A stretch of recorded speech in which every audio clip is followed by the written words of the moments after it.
Konferensi pers KPU Jakarta soal pencatutan nama atau KTP dukungan untuk calon independen Darmakun yang sudah diloloskan kemarin sebetulnya sudah cukup menjelaskan bahwa verifikasi administrasi dan faktual sudah dilakukan sejak awal Mei lalu hingga akhir Juli dan itu sudah dilakukan dengan sangat ketat.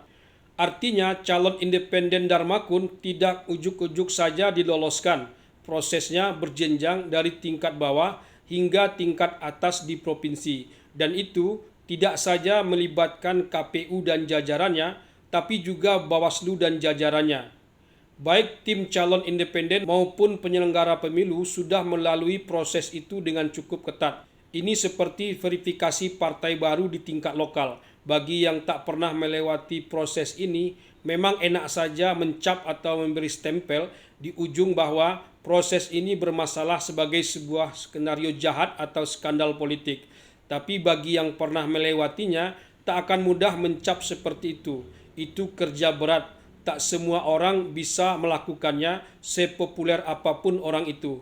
Kalau ada yang bermasalah di ujung soal pencatutan nama atau KTP dukungan, jangan terlalu buru-buru mengatakan proses yang sudah dijalani selama 3 bulan itu hangus begitu saja. Apalagi seperti dikatakan KPU bahwa pengecekan di info pemilu yang dilakukan saat ini masih data mentah yang belum diverifikasi sebelumnya.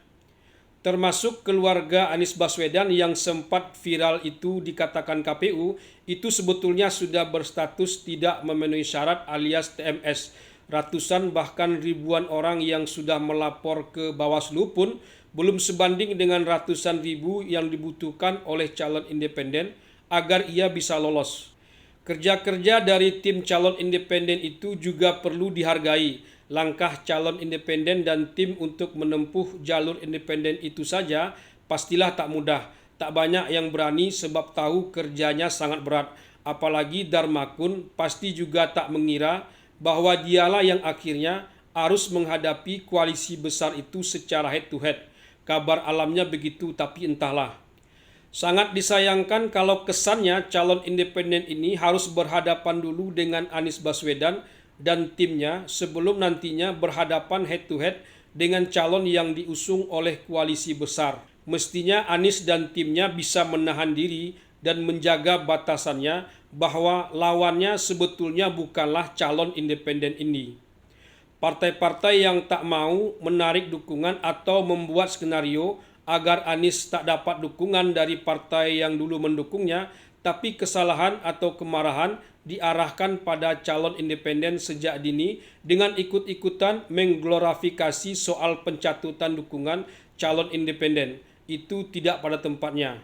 Bukan kita ingin membenarkan kesalahan itu, tapi memang persoalan ini kerap terjadi saat dukungan politik harus dibuktikan melalui KTP yang tak mudah itu.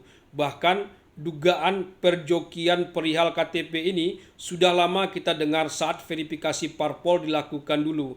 Apa yang tidak dijokikan di Republik ini? Sangat sulit bisa mendapatkan KTP dengan cara door to door dari rumah ke rumah warga.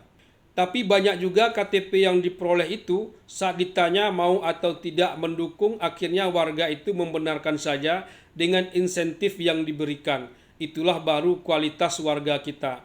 Tak semua kayak Anies dan timnya yang melek politik. Aneh juga kalau nanti calon independen ini tetap lolos, tapi Anies dan timnya tak menerima. Sementara calon lainnya juga ditolak dengan alasan pembegalan demokrasi dan lain-lain. Bisa habis juga simpati warga kepada Anies, minimal pendukung Darmakun yang pastinya juga tak sedikit.